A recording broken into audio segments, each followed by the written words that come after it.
اعوذ باللہ من الشیطان الرجیم بسم اللہ الرحمن الرحیم۔ آج ہم تفہیم القرآن سے سورہ مریم کا خلاصہ سنیں گے۔ اس سورت کا نام آیت وَاذْکُرْ فِی الْکِتَابِ مریم سے ماخوذ ہے۔ مراد یہ ہے کہ وہ سورت جس میں حضرت مریم کا ذکر آیا ہے۔ زمانہ نزول، اس کا زمانہ نزول ہجرت حبشہ سے پہلے کا ہے۔ معتبر روایات سے معلوم ہوتا ہے کہ مہاجرین اسلام جب نجاشی کے دربار میں بلائے گئے تھے، اس وقت حضرت جعفر رضی اللہ تعالیٰ عنہ نے یہی سورت بھرے دربار میں پڑھ کر سنائی تھی۔ تاریخی پس منظر، جس دور میں یہ سورت نازل ہوئی اس کے حالات کی طرف ہم کسی حد تک سورہ کہف میں بھی اشارہ کر چکے ہیں، لیکن وہ مختصر اشارہ سورت کو اور اس دور کی دوسری صورتوں کو سمجھنے کے لیے کافی نہیں ہے۔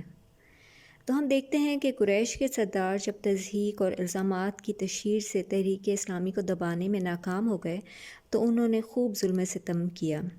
ہر قبیلے کے لوگوں نے اپنے اپنے قبیلے کے 9 مسلموں کو پکڑا اور طرح طرح سے ستا کر، قید کر کے، بھوک پیاس کی تکلیفیں دے کر، حتیٰ کہ سخت جسمانی اذیتیں دے کر انہیں اسلام چھوڑنے پر مجبور کرنے کی کوشش کی۔ اس سلسلے میں خصوصیت کے ساتھ غریب لوگ اور وہ غلام اور موالی جو قریش والوں کے تحت زیر دست کی حیثیت سے رہتے تھے بری طرح پیسے گئے، جس میں حضرت بلال رضی اللہ تعالیٰ عنہ، حضرت زنیرہ، عمار بن یاسر اور ان کے والدین وغیرہ ہیں۔ ان لوگوں کو مار مار کر ادھموا کر دیا جاتا تھا، بھوکا پیاسا رکھا جاتا تھا اور سینے پر بھاری پتھر رکھ کر رکھا جاتا تھا، لیکن وہ راہ حق سے باز نہ آئے۔ یہ حالات جب ناقابل برداشت حد تک پہنچ گئے تو رجب 45 عام الفیل یعنی 5 نبوی میں حضور نے اپنے اصحاب سے فرمایا کہ اچھا ہو کہ تم لوگ نکل کر حبشہ چلے جاؤ۔ وہاں ایک ایسا بادشاہ ہے جس کے ہاں کسی پر ظلم نہیں ہوتا اور وہ بھلائی کی سرزمین ہے۔ جب تک اللہ تمہاری اس مصیبت کو رفع کرنے کی کوئی صورت پیدا نہ کرے تم لوگ وہیں رکے رہو۔ اس ارشاد کی بنا پر پہلے 11 مردوں اور 4 خواتین نے حبشہ کی راہ لی اور آہستہ آہستہ اور لوگوں نے بھی لی، اور آخر میں مکے میں نبی صلی اللہ علیہ وآلہ وسلم کے ساتھ صرف 40 آدمی رہ گئے تھے۔ اب جب مسلمان حبشہ پہنچے تو نجاشی کے دربار میں پیش ہوئے۔ نجاشی کے دربار میں حضرت جعفر بن طیار نے تقریر کی، اپنا موقف پیش کیا، یہاں آنے کی وجہ بتائی اور سورہ مریم پڑھ کر سنائی۔ نجاشی پر اس کا بہت زیادہ اثر ہوا۔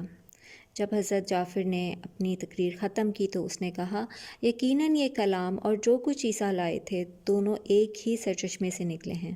خدا کی قسم میں تمہیں ان لوگوں کے حوالے نہ کروں گا۔ یہ اس نے قریشیوں کی طرف دیکھ کر کہا، اور آگے کہا کہ خدا کی قسم جو کچھ تم نے کہا ہے، یعنی حضرت جعفر نے، عیسیٰ اس سے اس تنکے کے برابر بھی زیادہ نہیں ہے۔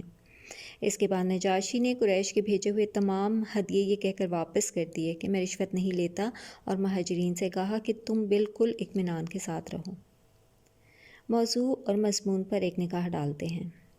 اس تاریخی پس منظر کو نگاہ میں رکھ کر جب ہم اس صورت کو دیکھتے ہیں تو اس میں اولین بات نمایاں ہو کر ہمارے سامنے یہ آتی ہے کہ اگرچہ مسلمان ایک مظلوم پناہ گزین گروہ کی حیثیت سے اپنا وطن چھوڑ کر دوسرے ملک میں گئے تھے، مگر اس حالت میں بھی اللہ تعالیٰ نے ان کو دین کے معاملے میں ذرا برابر بھی رد و بدل کرنے کی تعلیم نہ دی، بلکہ چلتے وقت زاد راہ کے طور پر یہ صورت ان کے ساتھ کی، تاکہ عیسائیوں کے ملک میں حضرت عیسیٰ علیہ السلام کی بالکل حیثیت صحیح پیش کریں اور ان کے ابن اللہ ہونے کا صاف صاف انکار کریں۔ پہلے 2 رکوع میں حضرت یحییٰ اور حضرت عیسیٰ علیہ السلام کا قصہ سنانے کے بعد پھر تیسرے رکوع میں حالات زمانہ کی مناسبت سے حضرت ابراہیم علیہ السلام کا قصہ سنایا گیا ہے، کیونکہ ایسے ہی حالات میں وہ بھی اپنے باپ اور خاندان اور اہل ملک کے ظلم سے تنگ آ کر وطن سے نکل کھڑے ہوئے تھے۔ اس سے ایک طرف کفار مکہ کو یہ سبق دیا گیا ہے کہ آج ہجرت کرنے والے مسلمان ابراہیم کی پوزیشن میں ہیں اور تم لوگ ان ظالموں کی پوزیشن میں ہو جنہوں نے تمہارے باپ اور پیشوا ابراہیم علیہ السلام کو گھر سے نکالا تھا۔